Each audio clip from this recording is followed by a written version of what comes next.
नमस्कार, स्वागत है आपका इंडिया न्यूज 28 में। आइए बात करते हैं झारखंड की कुछ खास खबरों की। झारखंड के धनबाद राष्ट्रीय अनुसूचित जनजाति की डॉक्टर आशा लकड़ा ने कार्यालय का उद्घाटन किया। धनबाद के कुमारधुबी राष्ट्रीय अनुसूचित जनजाति के सदस्य डॉक्टर आशा लकड़ा ने रविवार की रात मुगमा स्थित all India SC, ST, OBC employee coordination council कार्यालय का फीता काटकर उद्घाटन किया। इसके बाद उन्हें बुके देकर व आदिवासी महिलाओं ने नृत्य से स्वागत किया। प्रभुनाथ पासवान सहित अन्य नेताओं ने डॉक्टर लकड़ा से कहा कि यह क्षेत्र SC, ST, OBC बाहुल्य है। यहाँ के पिछड़ों पर विशेष ध्यान देने की जरूरत है। इसके बाद डॉक्टर लकड़ा 11 कुंड दक्षिण पंचायत सचिवालय पहुंची, जहां केक काटकर अहिल्याबाई होलकर की जयंती मनाई गई। ग्रामीणों ने मुखिया अजय राम के नेतृत्व में मांग पत्र सौंपा और कहा कि हमारे पंचायत में पानी की घोर किल्लत है। मवी 11 कुंड में 400 बच्चों पर 3 शिक्षक हैं, जिससे बच्चों की पढ़ाई प्रभावित हो रही है। रोजगार के लिए CSR के तहत ECL प्रबंधन कोई पहल नहीं कर रही है। ग्रामीणों ने डॉक्टर लकड़ा से इन समस्याओं से निजात दिलाने का अनुरोध किया। गोपीनाथपुर पंचायत के अरविंद कुमार ने भी बिजली, पानी एवं सड़क की समस्या को लेकर ज्ञापन सौंपा।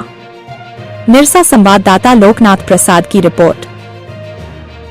हमारा ये 11 कुंड दक्षिण पंचायत जो पानी, बिजली, स्वास्थ्य, शिक्षा और बेरोजगारी की मार बहुत जोर से झेल रहा है।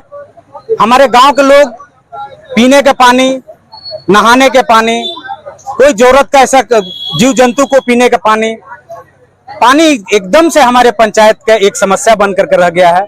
इसका समाधान के लिए हम लोग भरपूर कोशिश कर रहे हैं, लेकिन सफल नहीं हो पा रहे हैं। इसका मेन जिम्मेदार हमारे पंचायत के बगल में जो कापासारा कोयलेरी का जो आउटसोर्सिंग करके जो कोयला निकाला गया है, हमारे क्षेत्र का कुआं और तालाब को सुखा दिया है। हम लोग चाहते हैं मैडम, आप कापासारा कोयलेरी, आप ECL मैनेजमेंट के ऊपर दबाव दे करके हमारे गांव के पानी की समस्या को समाप्त कराएं। हमारा क्षेत्र बिजली की समस्या, जहां DBC हो, जहां मैथन पावर लिमिटेड हो, और उसके बगल के हमारे गांव जहां बिजली की इतनी घोर किल्लत है, जब बिजली चली जाती है तो कब आएगी, विभाग के द्वारा भी कोई सूचना प्राप्त नहीं कराया जाता है। लोग त्रस्त हो चुके हैं, बच्चे का जीवन जो अंधकार में बीत रहा है, पढ़ाई ढंग से नहीं हो पा रही है। हम लोग चाहते हैं कि हमारे गांव की बिजली की समस्या पर भी आपका ध्यान होना चाहिए। हमारे गांव में जो मध्य विद्यालय 11 कुंड है, जहां लगभग 400 बच्चे पढ़ते हैं और उन 400 बच्चों के बीच मात्र 3 शिक्षक के सहारे वो विद्यालय चल रहा है। हम चाहते हैं मैम कि आयोग के माध्यम से, आपके माध्यम से उस विद्यालय पर भी ध्यान आपका जाए, जिससे उस विद्यालय में शिक्षकों की बहाली हो और बच्चों का भविष्य संवर जाए। बेरोजगारी हमारे क्षेत्र की बहुत बड़ी समस्या है। इतनी आसपास में कल कारखाना होते हुए भी ECL है, DBC है, Maithon power limited, Maithon ceramic और ओम बास्को जैसे फैक्ट्री होने के बावजूद भी हमारे यहाँ के लोगों को, जो स्थानीय ग्रामीण है, उनको स्थानीय नीति के अनुसार से रोजगार नहीं दिया जाता है।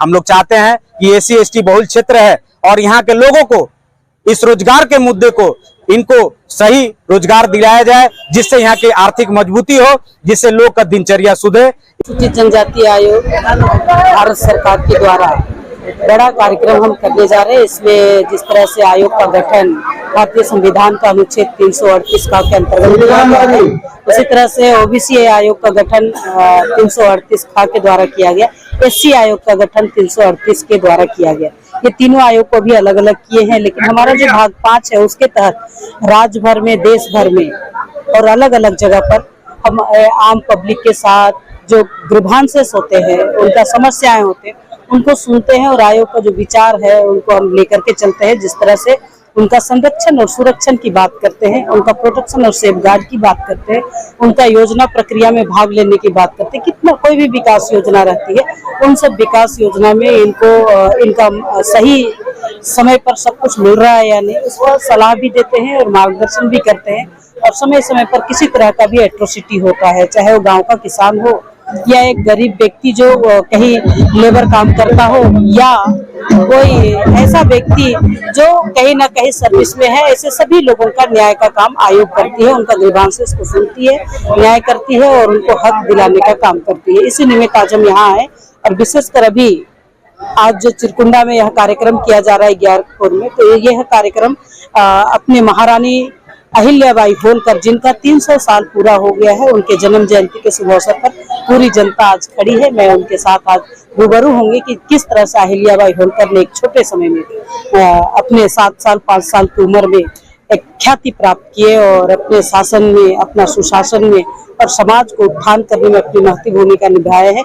वो सब आज हम यहाँ निरसा के चिरकुंडा के सभी जनता के साथ में बातचीत करेंगे। महिलाएं हैं, बहनें हैं, छोटे बच्चे हैं, जो कोई इतिहास बनाता है और कोई इतिहास पद चिन्हों पर चलते हैं, तो उन इतिहास को समझने को और परखने का, जिस तरह से हमारे यहाँ फूलो झानो सिंगी दई का नाम याद करते हैं, उसी तरह से अहिल्याबाई होलकर ने देश भर में जिस तरह से नारी सम्मान, विधवा सम्मान, दबे कुचले को उठाने का काम किया है, उनको हम बताने का भी आज काम करें।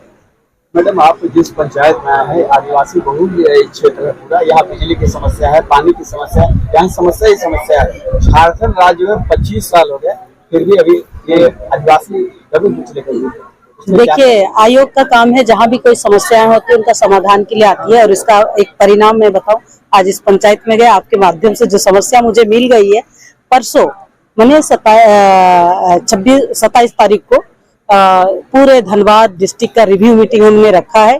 कौन सा ब्लॉक में कितना लोग है, लगभग अगर आप देखा जाए तो एसटी बहुल एरिया इसी एरिया में है, और हम पूरी तरह से इनका अध्ययन भी कर चुके हैं, लोगों से मिले हैं। आप भी हमें कुछ बता दिए, आम पब्लिक भी बताएंगे, ST/SC एम्प्लॉय एसोसिएशन भी बताएंगे, यहाँ का मुखिया भी हमसे मिले हैं। तो कहीं ना कहीं कोई विषय आता है तो आयोग इसकी पूरी तरह से शिक्षा से लेकर के विकास योजना को लेकर के तमाम योजना, भारत सरकार और राज्य सरकार की योजनाओं पर समीक्षा करेगी। इनके विषय अगर बिजली की नहीं है तो जरूर इस विषय को रखेंगे और गंभीरता पूर्वक रखेंगे, और कब तक ये बिजली बहाल करेंगे इसको भी हम पूछेंगे।